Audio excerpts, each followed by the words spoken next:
نحمد اللہ رب العالمین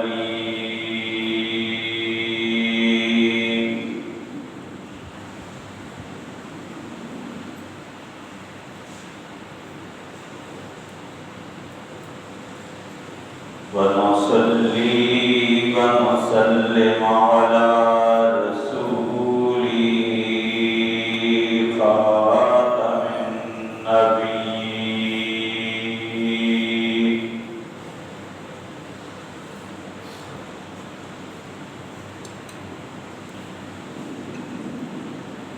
وعلى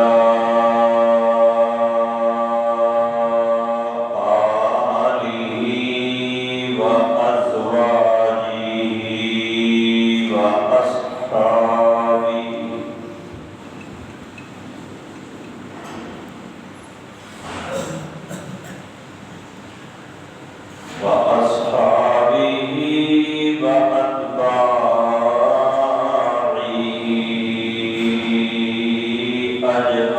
أجمعين.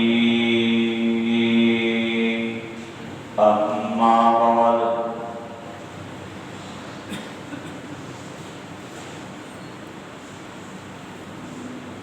فأعوذ بالله من الشيطان الرجيم. بسم الله الرحمن الرحيم.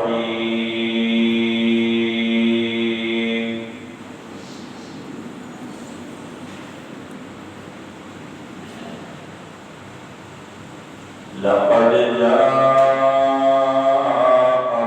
رسول من أنفسكم عزيز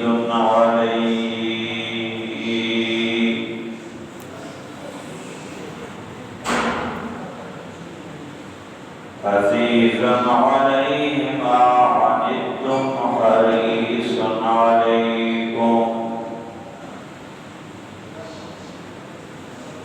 بالمؤمنين رؤوف رحيم.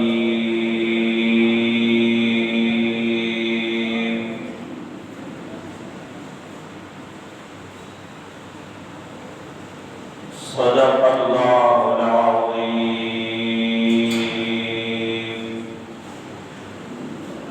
وصدق رسوله النبي الأمي الكريم.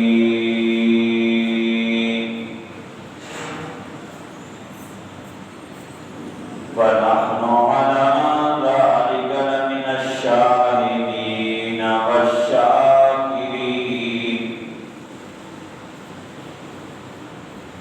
والحمد لله رب العالمين.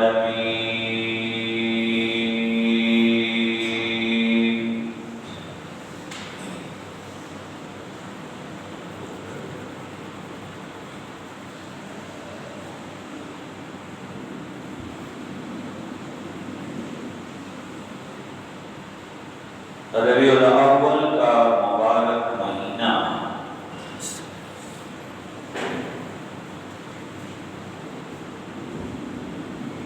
جو کہ رسول اکرم صلی اللہ علیہ وآلہ وسلم کی ولادت کے حوالے سے بھی یاد کیا جاتا ہے، اور رسالت مآب صلی اللہ علیہ وآلہ وسلم کی رحلت کے حوالے سے بھی یاد کیا جاتا ہے.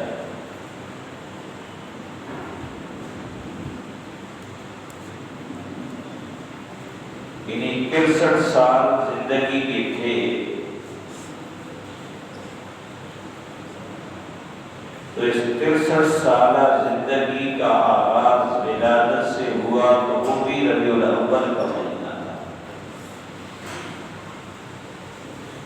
اور جب 63 سال پورے کر لیے اور دنیا سے پردہ فرمانے لگے تو پھر بھی ربیع الاول کا مہینہ.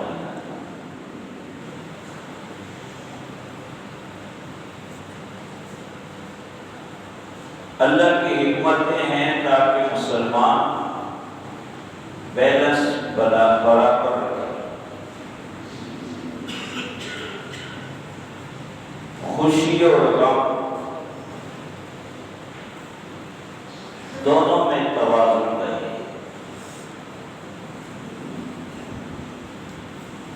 نہ اتنی خوشی کے حد سے بڑھ جانے کا اور وہ کام اور طریقے شروع کر دیں جو نہ صحابہ کرام رضوان اللہ تعالی علیہ مجمعین کے دور میں ایسا ہوا، نہ تابعین، نہ تبع تابعین، نہ ائمہ متبوعین، نہ بعد کے ادوار۔ حالانکہ انہیں بھی علم تھا کہ حضور کی ولادت اس مہینہ میں ہوئی،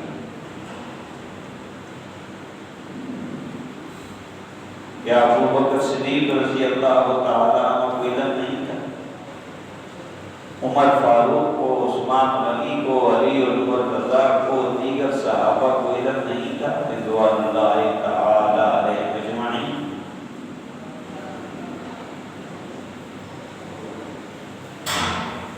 خود حضور نبی کریم صلی اللہ علیہ وسلم کی 61 سالہ زندگی اس پر گواہی ہے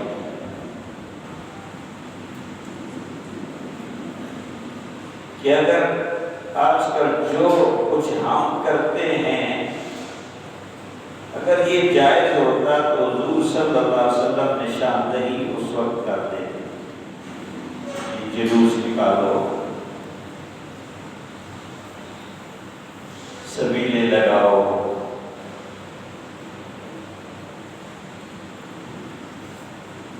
گانے بجانے کے اوزار کے ساتھ نعتیں پڑھو،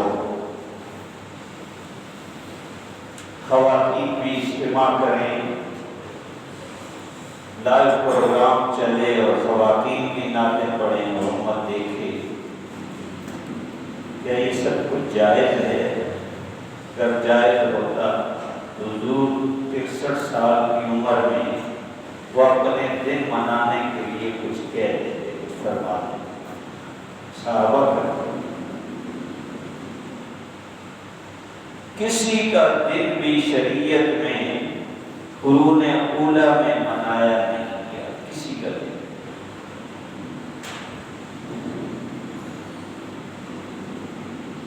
ہاں اگر کسی کی سیرت کے حوالے سے لوگوں کو باخبر کرنا ہے تو وہ الگ بات ہے، کوئی بزرگ تھا، کوئی بڑی شخصیت تھی اور ان کی یوم وفات پر لوگوں کو باخبر کرنے کے لیے کہ اس نے کس طرح زندگی گزاری تھی، وہ الگ بات ہے۔ لیکن یہ چراغا کرنا، یہ پمپوں میں لگانا، یہ کیک کاٹنا، اب تو یہ رسومات بڑھتی جا رہی ہیں، بڑے بڑے کیک کاٹے جا رہے ہیں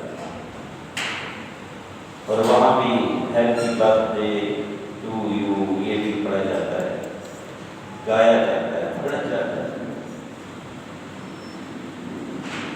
تو عجیب طریقے پہ امت یہ رہا ہے۔ اگر اتنی خوشی آپ کو ہے تو غم بھی ہونا چاہیے کہ اسی مہینے میں وہ اللہ کی بہت بڑی رحمت جو ہے جسے پھر ہم دیکھ نہیں پائے وہ دنیا سے رخصت ہو۔ پہلے لوگ 12 وفات کہتے تھے، کیا کہتے تھے؟ 12 وفات کہتے تھے، وہ فائدہ درود وغیرہ کیا کرتے۔ یہ بعد میں ولادت شریف ہو گئی، مولود شریف ہو گیا، پھر عید میلاد بن گئی، پھر جشن عید میلاد بن گئی۔ اب پتہ نہیں چند سال بعد اور کون سا نقطہ ساتھ ہے۔ بہرحال تو یہ مبارک مہینہ کون سا مسلمان ہوگا جو نبی علیہ السلام کی آمد پر اسے خوشی نہیں ہوئی ہو؟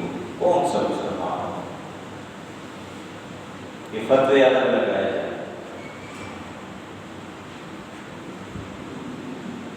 12 ایک دفعہ ایک قافلہ آیا باہر سے، رسول اللہ صلی اللہ علیہ وسلم مسجد نبی میں تشریف فرما، یہ ابھی ذہن میں آ گئی، ورنہ میں آپ کو بتاتا وہ کون لوگ تھے، ان کا سردار کون تھا، لیکن واقعہ مجھے یاد ہے، پڑھا ہے، بیان بھی میں نے کیا ہے۔ جب قافلہ آیا حضور کے ساتھ ملنے کے لیے آئے تو انہوں نے باہر اپنی سواریاں جلدی جلدی باندھی اور دوڑتے ہوئے آئے حضور سے ملے، صافے کیے، معانقے کیے، ہاتھ چومے۔ ان کا سردار جو ہے وہ بھی ساتھ تھا، لیکن اس نے جلدی نہیں، بڑی آرام کے ساتھ اس نے گھوڑا باندھا، پھر اس نے وضو کیا، پھر آ کے اس نے تحیت المسجد پڑھی اور اس کے بعد آ کر حضور سے ملے۔ تو رسول اکرم صلی اللہ علیہ وآلہ وسلم نے ان وفد کے لوگوں سے کہا، 10-12 جتنے لوگ بھی تھے، فرمایا آپ کے سردار نے صحیح طریقے اختیار کیا۔ بات سمجھ میں آئی؟ آپ کے سردار نے جو طریقے اختیار کیے یہ صحیح ہے کہ باوضو ہو کر انسان آئے، سب سے پہلے تحیت المسجد، تحیت الوضو کو کرے، تحیت المسجد۔ محبت اپنی جگہ، لیکن یہ چیزیں جو شریعت کی تعلیم ہے ان پر پہلے عمل کرنا چاہیے۔ اللہ ہمیں عمل کرنے کی، سیرت منانے کی چیز نہیں ہے، سیرت اپنانے کی چیز، سیرت۔ تو یہ مبارک مہینہ ہے، عموماً عام لوگ بھی اور ہم بھی لوگوں کی معلومات کے لیے نبی علیہ السلام کی ولادت یہ زیادہ بیان کیا، لیکن رسول اکرم صلی اللہ علیہ وسلم کی زندگی کے بڑے گوشے ہیں، بہت، اور ہر گوشہ حضور کی زندگی کا ہمیں دعوت دیتا ہے کہ مجھے اپنا لو، مجھے، اور اسی ان کی مبارک زندگی کا ایک اہم گوشہ ہے جس کے لیے میں اپنا یہ بیان شروع کر رہا ہوں، اور وہاں تک جب پہنچیں گے تو آپ پر بات ظاہر کرتے ہیں، ابھی آپ صرف سنتے رہے۔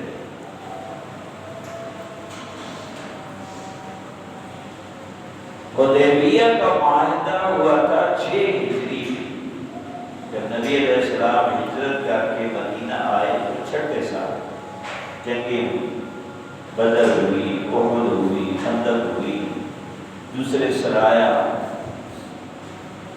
اور بالآخر جب حضور عمرہ کے لیے گئے تو 6 ہجری میں حدیبیہ کے مقام پر انہوں نے روک لیا کہ آپ عمرہ نہیں کر سکتے۔ صحابہ نے حضور نے حرام باندھے ہوئے تھے، آپ عمرہ نہیں کر سکتے۔ رسول اللہ صلی اللہ علیہ وسلم نے، کیونکہ جنگ کے ارادے سے بھی نہیں گئے تھے اور ہتھیار بھی سب پاس نہیں تھے، اور نہ جنگ کرنا چاہتے تھے، تو حضور نے پھر یہ کوشش فرمائی کہ کچھ مذاکرات ہو جائیں، گفت و شنید ہو جائے۔ مسلمان کو چاہتے ہیں کہ بات چیت کے ذریعے مسئلہ، دلیل کے ذریعے مسئلہ، لیکن کافر کے پاس دلیل تو نہیں ہے نا، وہ ہتھیار استعمال کرتے ہیں، اور اس ایٹمی دنیا میں جس کا کافر کی طاقت زیادہ ہے وہ اپنی طاقت کے ذریعے دوسرے کو سمجھانا چاہتا ہے، چیچڑے اڑا کر، گھر تباہ کر، آبادیاں نیست و نابود کر۔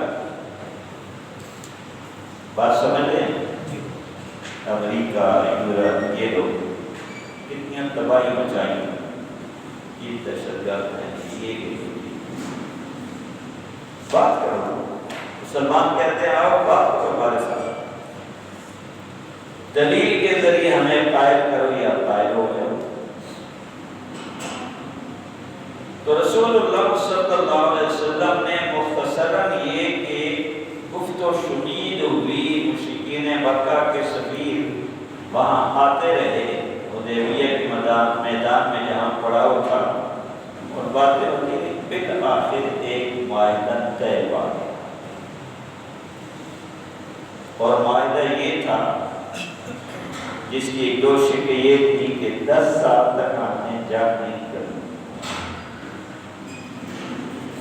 کتنے سال تک؟ 1 سال آپ آئے ہیں، آپ نے عمرہ نہیں کرنا، واپس جائیں،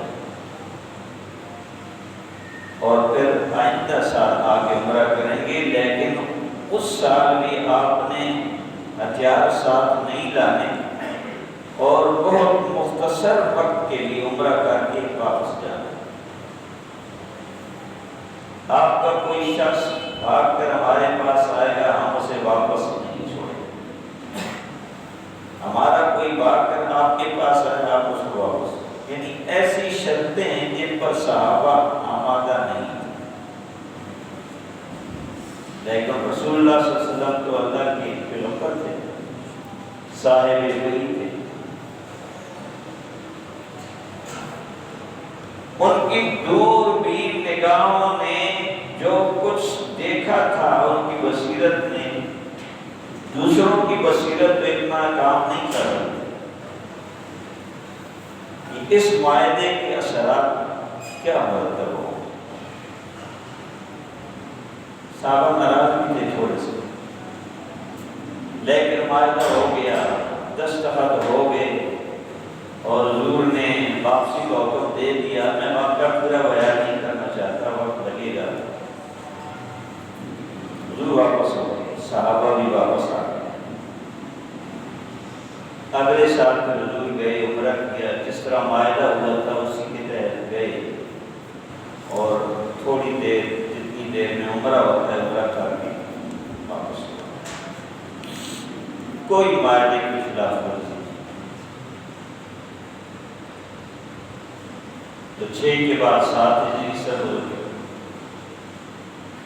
پہلے میں نے واقعہ بیان کیا تھا کہ مشرکین مکہ کا ایک حلیف قبیلہ تھا، حلیف، جن کے ساتھ ان کا پہلے سے معاہدہ تھا کہ ہم ایک دوسرے کے دوست رہیں گے، ہمارا دوست یا آپ کا دوست ہم سب کا دوست ہوگا، اور ہمارا یا تمہارا دشمن ہم سب کا دشمن ہوگا۔ یہ ان کا پہلے سے وہ بنو بکر تھے۔ کون تھے؟ بنو بکر قبیلہ تھا جن کا معاہدہ مشرکین سے تھا۔ بنو خزاعہ کا معاہدہ پہلے سے مسلمانوں سے اور رسول اللہ صلی اللہ علیہ وسلم سے ہو چکا تھا، بلکہ جب معاہدہ کے لیے بنو خزاعہ آئے حضور کے پاس تو وہ پرانی دستاویزات لے کے آئے جو حضور کے آباء و اجداد کے زمانے کی تھی کہ ہمارا معاہدہ آپ کے آباء و اجداد سے بھی ایسے ہی ہوا تھا، ہم پہلے سے ایک دوسرے کے حلیف تھے کہ آپ کا دوست ہمارا دوست، آپ کا دشمن ہمارا دشمن، ہمارا دوست۔ تو اس حدیبیہ کے معاہدے میں یہ شک لکھ دی گئی کہ ہمارے جو حلیف ہیں تمہارا یا ہمارا، ان کے خلاف نہ تم نے لڑنا ہوگا اور نہ ہم نے لڑنا۔ اتفاق ایسا ہوا کہ بنو بکر جو حلیف تھے، حلیف نہیں، ایک حلیف ہوتا ہے اور ایک حلیف ہوتا ہے۔ حلیف تو مد مقابل ہو گیا، حلیف جن سے حلف ہوا، معاہدہ ہوا۔ بنو بکر جو حلیف تھے مشرکین مکہ کے، انہوں نے چڑھائی کر دی بنو خزاعہ پر رات کے اندھیرے، اور مشرکین مکہ نے ان کو اسلحہ بھی دیا کہ رات ہے کون دیکھے گا، اور ان کا ساتھ بھی دیا۔ تو آپس میں لڑتے ٹھیک تھی، بات لے کے یہاں مشرکین مکہ نے اپنے حلیفوں کا ساتھ دیا تو بنو خزاع کے تقریباً 23 افراد مارے گئے، بس کی اجاڑ۔ پھر جب وہ باغ کے رات کے اندھیرے میں چلے گئے، مشرک بھی چلے گئے قریشی، تو پھر نبی علیہ السلام کے پاس بنو خزاع کے لوگ آئے اور انہوں نے ساری صورتحال لیا۔ پھر میں اپنے بہت سارے واقعات آئے، لیکن میں اپنے مقصد کی طرف منتہا کر جاتا ہوں۔ تو نبی علیہ السلام نے اور صحابہ نے کہا یہ تو انہوں نے معاہدہ توڑ دیا، معاہدہ انہوں نے توڑ دیا۔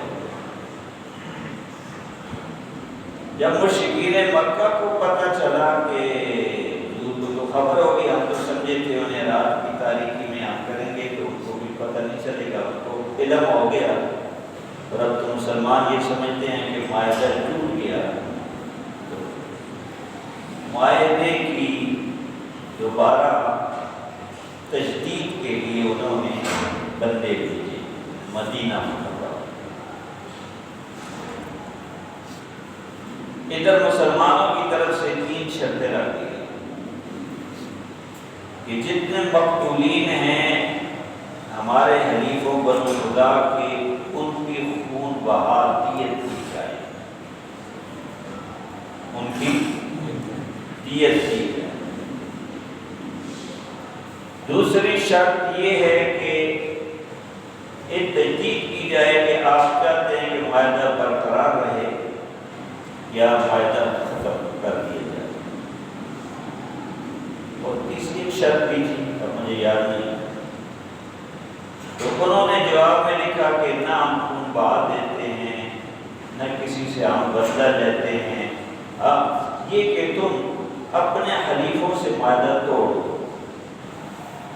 تیسری شرط یہ تھی کہ مشرکین مکہ اپنے حلیف بنو بکر سے معاہدہ توڑ، تو انہوں نے کہا نہ ہم دیت دیتے ہیں نہ ہم معاہدہ توڑتے ہیں، اور اگر مسلمان چاہتے سمجھتے ہیں کہ یہ معاہدہ ٹوٹ گیا تو بس ٹھیک ہے، ٹوٹ گیا۔ 2-3 بندے تو بھیج دی، بعد میں ہوش آیا کہ یہ ہم کیا کر رہے ہیں، ہمارے لیے نقصان دہ ہو، تو پھر ابو سفیان کو بھیجا، سردار تھا، تو خود جا اور کچھ طریقہ ایسا کر کہ یہ معاہدے کی تجدید ہو جائے، دوبارہ یہ معاہدہ برقرار ہے۔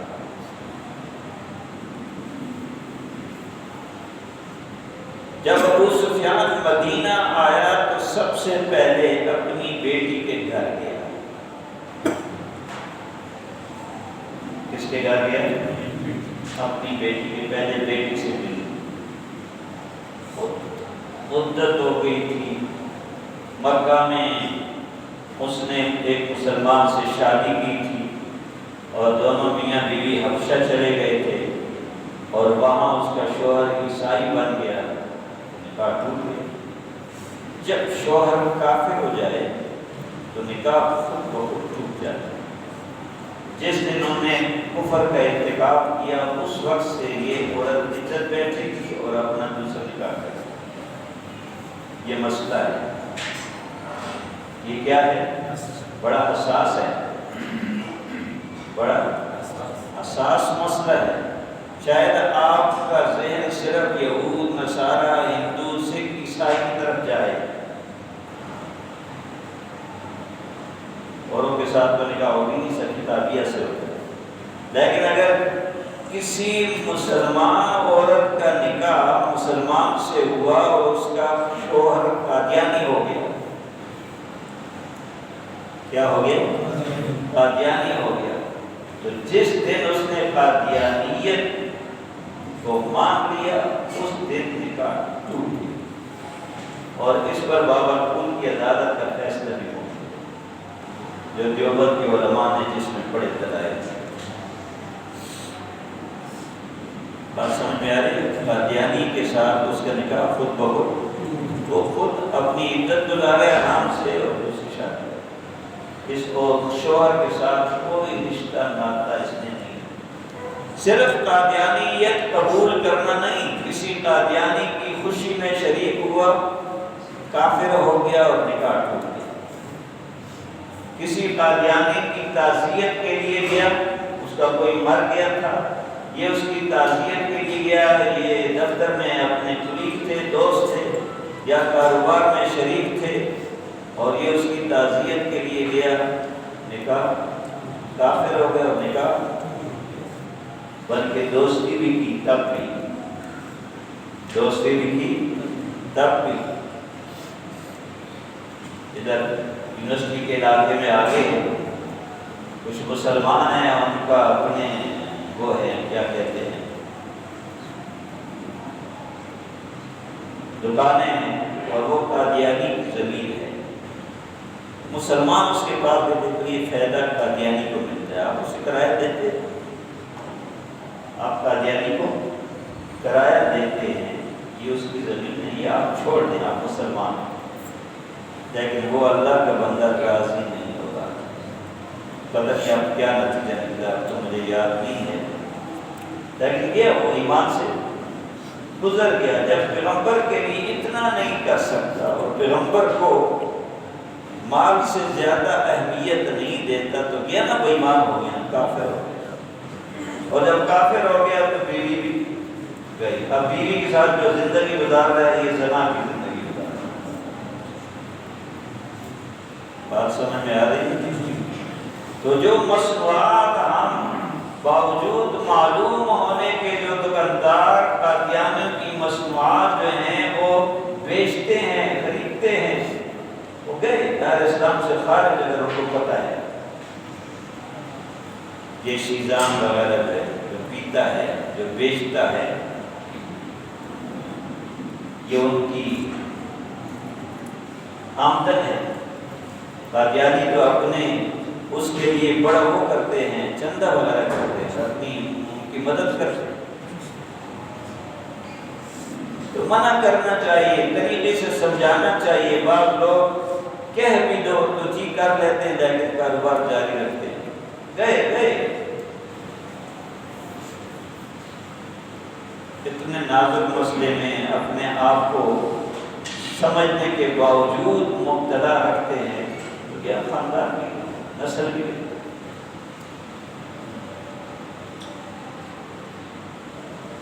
خیر جتنی مدت تک یہ معاہدہ رہا تو اس سے یہ فائدہ ہوا کہ کافی کافر جو ہیں وہ مسلمان ہو گئے۔ حضور نے جو معاہدہ کیا تھا، صحابہ کی اتنی بصیرت تو نہیں تھی نا جتنی کہ حضور صاحب نہیں تھے، کافی لوگ مسلمان ہو اور اسلام کو بڑا فائدہ پہنچا۔ جنگ سے اتنا فائدہ نہ ہوتا جتنا اس معاہدے سے۔ تو جب انہوں نے ایک بار بھی نہیں مانی، ابو سفیان آیا، بیٹی کے گھر گیا، ام حبیبہ اس کا نام ہے، حضرت معاویہ رضی اللہ تعالیٰ عنہ کی ہمشیرہ، ابو سفیان کی بیٹی، کنیت ہے ام حبیبہ اور نام ان کا ہے رملہ۔ کیا نام ہے؟ یہ بھی نوٹ کر لیں، بچی کا گھر میں ہو تو اس کا نام رکھنا رملہ۔ کیا نام ہے؟ اب جب باپ اس کے گھر میں گیا تو نبی علیہ السلام جو گھر پر نہیں تھے تو چرپائی اس نے علیہ السلام بلایا اپنے ابا کو، اور جب بیٹھنے لگا تو بستر بچھا ہوا تھا، بیٹی نے فوراً وہ بستر لپیٹ دیا۔ ابو سفیان بیٹی سے کہنے لگا، بیٹا یہ بستر کیوں آپ نے لپیٹا ہے؟ کیا یہ میرے قابل نہیں تھا یا میں اس کے قابل نہیں؟ یہ میرے قابل نہیں تھا یا میں؟ ام حبیبہ رضی اللہ تعالیٰ عنہ جو بیٹی تھی ابو سفیان کی، کہنے لگی، ابا جی، بڑے ادب کے ساتھ،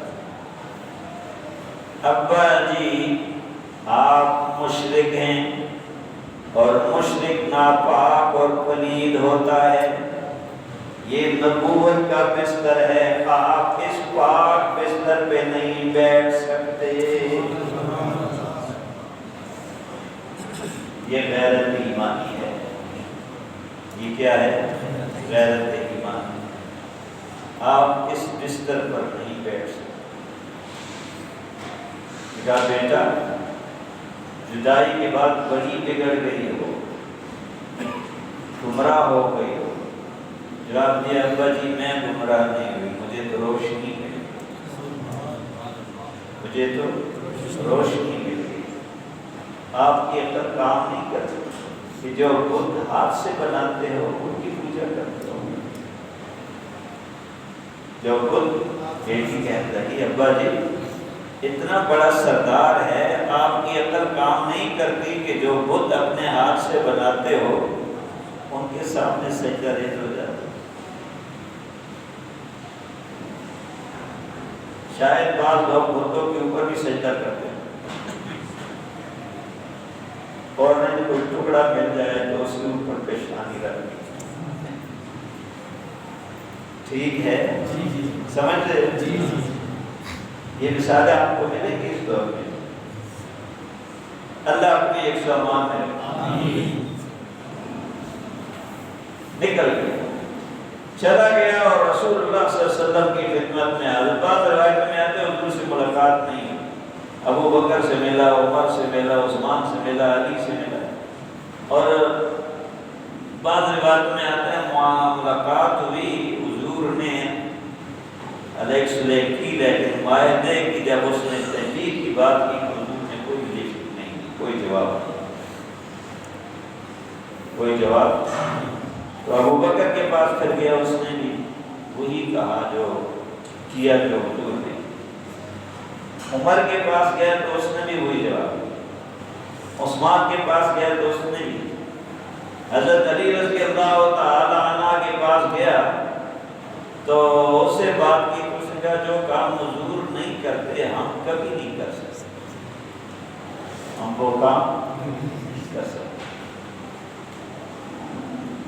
میں کیا کروں؟ حضرت فاطمہ سے متوجہ ہوا اور دیکھو بیٹا ہمارے تو آپ کے رشتہ داری ہیں، تعلقات ہیں، آپ اپنے بیٹے حسن سے کہہ دیں. اس وقت حضرت حسن رضی اللہ تعالیٰ عنہ کی عمر تقریباً 6-7 سال تھی. ان سے کہہ دیں کہ یہ کہہ دیں کہ یہ معاہدہ برقرار ہے، بس میرے لیے اتنا ہی کہا. بات سمجھ میں آ رہی ہے؟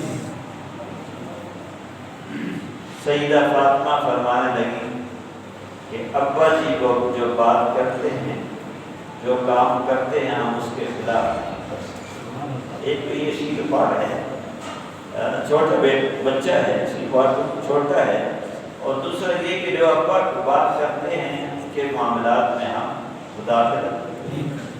ناکام ہوا تو حضرت علی سے کہنے لگا کہ پھر مجھ کو یہ رستہ بتائیں. تو حضرت علی نے فرمایا اگر آپ مناسب سمجھیں تو جائیں، مسجد میں کوئی ہو نہ ہو آپ کھڑے ہو کے اعلان کر دیں کہ میں تجدید کے لیے آیا تھا اور یہ معاہدہ برقرار رہے گا، اور یہ کہہ کے چلے جائیں. جب گیا تو دوسرے سرداروں نے پوچھا یہ مسجد کیا؟ اس کا کام کیا. دوسرے سرداروں نے کہا آپ کو حضرت علی نے خوب الو بنایا ہے. یہ بھی کچھ معاہدے کی تجدید کرنے کی بات ہے، اس طرح کیے جاتے ہیں معاہدے. تو معاہدہ ٹوٹ گیا. اب رسول اللہ صلی اللہ علیہ وآلہ وسلم نے آہستہ سے صحابہ سے فرما دیا تیاری کرو، جہاد کی تیاری. لیکن کام کسی کو علم نہ ہو، کسی سے مراد اغیار کو علم نہ یہودیوں کو پتہ چلے نہ منافقین کو، بس تیاری کرو. قبائل میں بھی جو معتمد تھے ان سے کہہ دیا گیا. اب تیاری شروع ہو گئی. مجال راز اور راز فاش جماعت تھی، ایسی جماعت تھی. ایک صحابی نے تھوڑی سی غلطی کر لی تھی، لیکن وہ نیک نیتی کی بنیاد پر تھی، اس لیے حضور نے فرمایا انہوں نے ایک بدری ہے، واقعہ بیان کیا تھا جو خط اس نے بھیجا، ایک بدری ہے اور دوسرا اس نے ایسے الفاظ نہیں لکھے، بہرحال تو اس کو معاف کر دیا. باقی اتنے مدینہ میں صحابہ قبائل میں کوئی تیاری ہو. رمضان کی 2 تاریخ تھی 8 ہجری میں یا 10 تاریخ تھی، قریب 10,000 کا لشکر جو ہے وہ روانہ ہو. کتنا؟ 10,000. رسول اکرم صلی اللہ علیہ وآلہ وسلم 10,000 کے لشکر کے ساتھ روانہ ہوئے مکہ معظمہ. جگہ جگہ پڑا ہوتا تھا، سواری تھی نا، وہ ریل گاڑی یا جہاز تو نہیں تھے، تو جہاں رات آ جاتی تھی پڑا ہو جاتے. مکہ معظمہ کے قریب ہی پہنچے تو رات تھی، پڑاؤ ڈالا تو حضور نے فرما دیا کہ اپنے اپنے خیمے میں دور دور لگاؤ اور اپنے اپنے خیمے کے آگے جلاؤ، آگ بھی جلاؤ، تاکہ دور کی آبادی کو لوگوں کو پتہ چلے بہت بڑا لشکر کہیں سے آیا. کون لوگ؟ اس طرح صحابہ کرام رضوان اللہ تعالیٰ علیہ مجمعین. رسول اکرم صلی اللہ علیہ وآلہ وسلم کی ہدایت پر صحابہ نے اسی طرح کیا، اپنے معاملات کر رہے. اور رات حضور نے پہرے دار مقرر کر دیے، گشت کرنے والا سلار بھی تھے نا حضور، بولو نا، سپہ سالار بھی تھے، امام بھی تھے، اور رہنما بھی تھے، اور سیاسی رہنما بھی تھے، منتظم اعلیٰ بھی تھے، سب کچھ تھے. جس شعبے میں حضور کو دیکھا، اگر کوئی موچی ہے اس دور کا تو حضور کو دیکھیں وہ اپنا جوتا خود سیکھ رہے. کوئی شوہر ہے تو دیکھو حضور 11 بیویوں کے شوہر ہیں، کس طرح زندگی گزارتے. کسی کی اولادیں ہیں تو وہ دیکھو حضور کی بھی اولادیں تھیں، نواسے، نواسیاں، بیٹے، بیٹے، کس طرح زندگی گزارتے. خاندان کوئی رکھتا ہے، قبیلہ دیکھو حضور کا خاندان اور قبیلہ بھی تھا. دوستوں کے ساتھ کس طرح زندگی گزاری، دشمنوں کے ساتھ کس طرح زندگی. ہر پہلو جو ہے وہ ہماری رہنمائی کا باعث ہے. ٹھیک ہے؟ کوئی کمی ہے؟ بولو نہیں، ذرا ان سے بات کریں. تو پھر کسی ایرے غیرے نتو خیرے کی کوئی ضرورت ہے یا ہم اس کو پیغمبر مانتے ہیں؟ لعنت، لعنت ایسے لوگوں پر.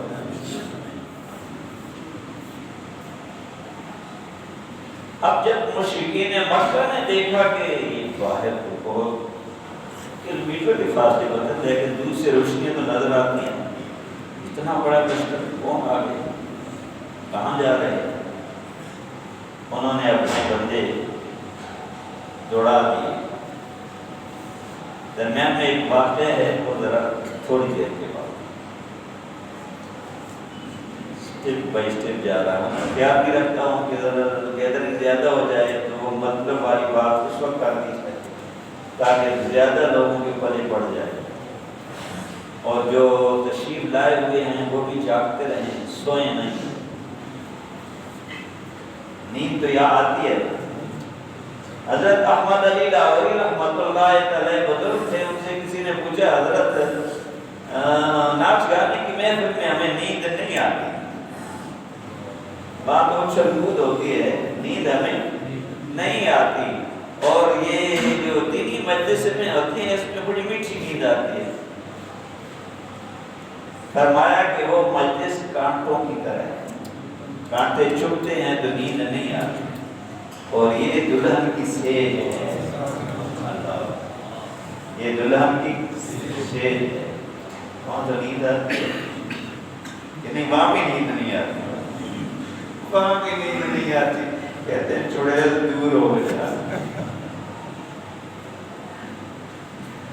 اللہ کا عذاب ہے ہر طرف، ہر گھر میں بے اتفاقی ہے، ناچاقی ہے، لڑائی ہے، بیماریاں ہیں، پھر کیا ہے؟ فرمان اللہ ان منحوس حکمرانوں سے چھٹکارا دے۔ آمین۔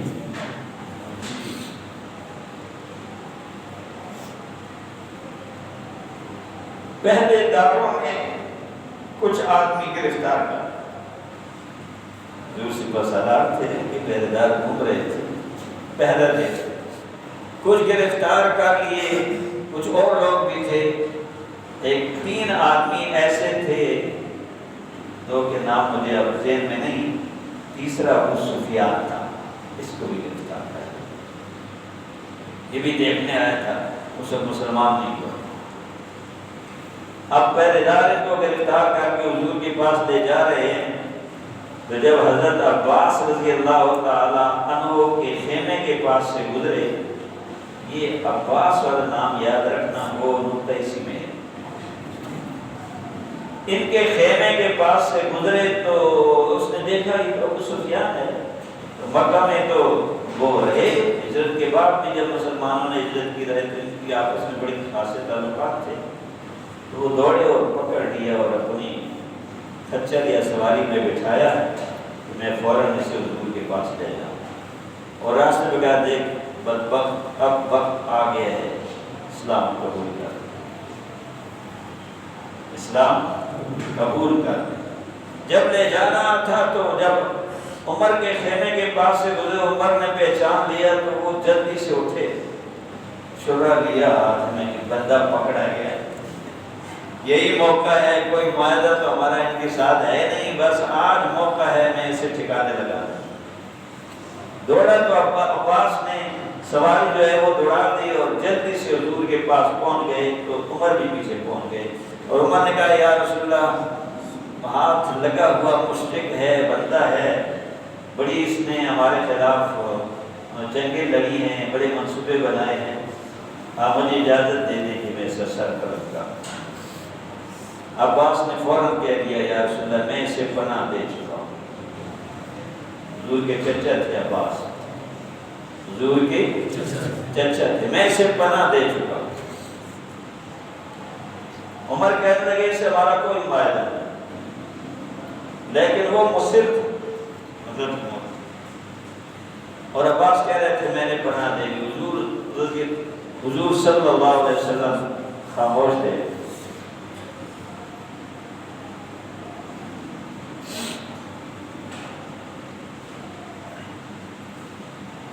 عباس نے ابو سفیان سے بھی باتیں کی اور حضور سے بھی عرض کیا یا رسول اللہ انہیں معاف کر دیں، ان کو معاف کر دیں۔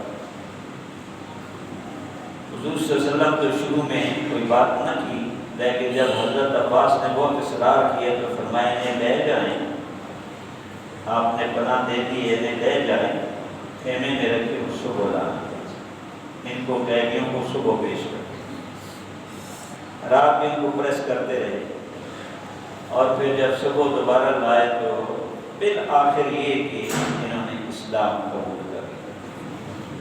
ابو سفیان نے، حضرت معاویہ کے ابا نے، یزید کے دادا نے اسلام، پوری تاریخ بتاؤں گا، اسلام قبول کر لیا، اور بعد کے غزوات میں خوب لڑے بھی۔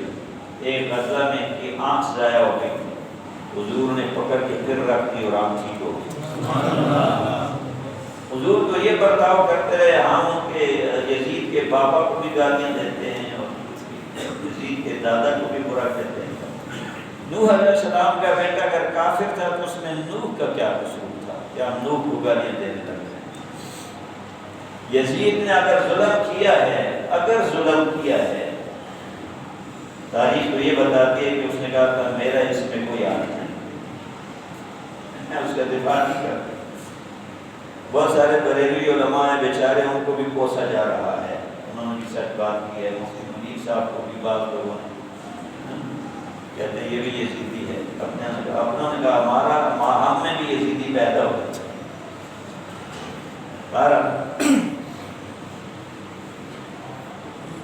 مسلمان ہو گیا ابو سفیان۔ سیدنا عباس رضی اللہ تعالیٰ عنہ کا بھتیجے یہ سردار رہا ہے، اور سرداروں کی کچھ بڑی بڑی خواہشیں ہوتی ہیں۔ یہ پروٹوکول مانگی ہے، کوئی ایسی بات کہہ دیں کہ یہ خوش ہو۔ رسول اللہ صلی اللہ علیہ وآلہ وسلم نے فرمایا من دخل دار ابی سفیان فہو آمن۔ کل میرا لشکر مکہ میں داخل ہو رہا ہے، جو ابو سفیان کے گھر میں داخل ہو گیا اس کو بھی پناہ ہے، اس کو بھی پناہ ہے۔ لیکن میں یہاں کا کیا کہا کرتا ہوں کہ ایک نیکی کی تھی جس کا بدلہ حضور نے چکا دیا۔ پہلے حضور کی بیٹی جب ہجرت کر رہی تھی اور حبار اسود نے نیزہ مارا تھا اور وہ گر گئی، حمل بھی ضائع ہو گیا، زخمی تھی، تو ابو سفیان اسے اپنے گھر یہ آئے تھے، گزر رہے تھے، تو اس وقت معاملہ رفع دفع کر دیا اور حضور کی بیٹی زینب کو گھر لے گئے، اپنے گھر میں۔ تو حضور نے بدلہ اتارا، حضور نے بدلہ اتارا۔ ابو سفیان کہنے لگا یا رسول اللہ اتنے زیادہ مکہ کے لوگ ہیں، میرے گھر میں تو نہیں آ سکیں گے۔ حضور نے فرمایا جس نے ہتھیار ڈال دیے اس کو بھی امن ہے، اسے بھی کچھ نہیں کہا جائے۔ ابو سفیان نے کہا یا رسول اللہ پھر بھی اتنے زیادہ لوگ تو ہتھیار پتہ نہیں ڈالیں گے نہیں ڈالیں گے، مجھے کیا پتا۔ رسول اللہ صلی اللہ علیہ وآلہ وسلم نے فرمایا جو اپنے گھر میں داخل ہو گیا اور دروازہ بند کر دیا اس کو بھی امن ہے۔ جاؤ میں نے سب کو امن دے امان دے۔ ابو سفیان دو دن اڑ گیا تاکہ لوگوں کو بتا دے کہ میاں لڑنے کا موقع نہیں ہے، 10,000 لشکر ہے، ایما کر دے گا، بس اب یہی موقع ہے۔ اگر اپنے مذہب پہ رہنا چاہتے ہو تو یہ عمل کرو، گھروں کو دروازے بند کر دو، میرے گھر میں آ جاؤ، اسلحہ پہن دو، کچھ نہیں کہیں گے آپ، تمہارے مذہب سے انہیں کوئی سروکار نہیں۔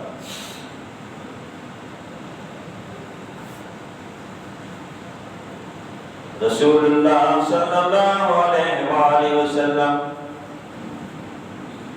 اب صبح 10,000 کے لشکر کے ساتھ مکہ معظمہ میں داخل ہوئے، فاتحانہ انداز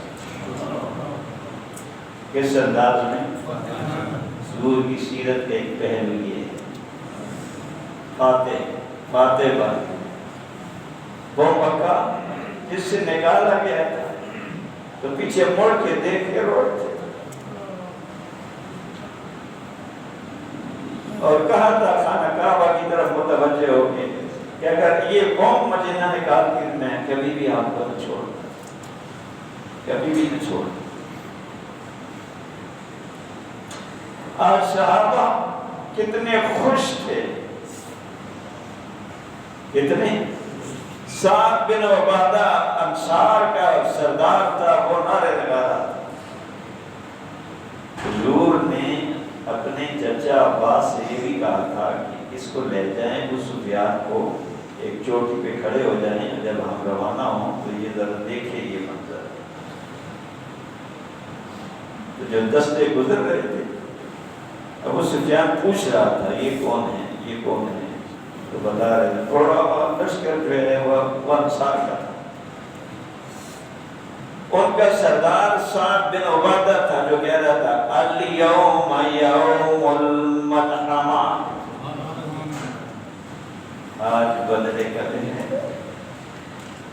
بچوں آپ دیکھیں گے ہم جتنے ظلم تم نے ڈھائے تھے نا ایک ایک سے بدلے کام کیا، ابو سفیان کام کیا کہ یہ تو پھر وہی بات ہے، لڑائی والے ہونے لگے، دوڑ کے حضور کے پاس پہنچے۔ حضور نے منع کیا نہیں ایسا نعرہ نہ لگاؤ، الیوم یوم الملحمہ، نعرہ لگاؤ الیوم یوم الملحمہ، آج رحمت کا دن ہے۔ اس کا دن ہے رحمت کا دن۔ حضور کی سیرت کا وہ پہلو یہ بھی ہے اپنے دشمن کو معاف کر دیں، جو چیز اللہ کو بڑی پسند ہے۔ میں نے کہا تھا نا یہ خاص نقطے، وہ خاص نقطہ ہے کہ اپنے دشمنوں کو معاف کرنا خدا کے لیے. ہمارے دلوں سے جو بغض نکلتا نہیں، بھائی کو معاف نہیں کرتے، باپ کو باپ معاف کرتا ہے، باپ کو ہم معاف نہیں کرتے، ماں کے منہ پہ تھپڑ مارتے ہیں، بیوی کی تو کوئی حیثیت ہی نہیں، اسے تو اپنی روٹی سمجھتے ہیں، پاؤں کا وہ پیزار اور چپڑ سمجھتے ہیں اسے. معافی اللہ کو بڑی پسند ہے. معافی مانگنا بھی اللہ کو بڑا پسند ہے کہ ایک بندہ کہے اسے غلطی ہو گئی کہ مجھے معاف کر دو، یہ بھی اللہ کو بڑا پسند ہے. اور جس پر بڑا ظلم ہوا ہو، یہاں تک کہ اس کے بیٹے یا اس کے خاندان کے لوگ قتل ہوئے ہوں اور مقتول آ کے کہے، وہ قاتل جو ہے وہ آ کے کہے یا اس کے خاندان کے لوگ یہ ہمیں معاف کر دے، جاؤ میں نے معاف کر دیا، جاؤ میں نے معاف. شورش کاشمیری کا نام سنا ہے؟ بہت بڑے شاعر تھے، عاشق رسول تھے. لیکن ایک وقت ایسا آیا، ہمارے علماء کے ساتھ رہتے تھے، لیکن ایک وقت ایسا آیا کہ ہماری جماعت نے سیاسی طور پر دوسری جماعتوں سے اتحاد کر لیا تو ناراض ہو گئے. پھر اخبار میں اپنے چٹان رسالے میں بہت نازیبا الفاظ مفتی محمود اور غلام غوث ہزاری کے بارے میں کہتے تھے، لکھتے تھے، بہت نازیبا تھا، لیکن تھے عاشق رسول. جب تحریک چلی نا بھٹو کے پاؤں پر گر گئے تھے تو خدا کے لیے یہ مسئلہ حل ہے. لیکن جب مر گئے اور ہم بھی اس وقت گجرانوالے میں تھے، وہاں کنونشن تھا اور صبح ان کا جنازہ ہونا تھا، رات کو میٹنگ بھی علماء کی دین کی جنازے میں شرکت کرنی چاہیے نہیں. ایک نے مخالفت کی لیکن مفتی صاحب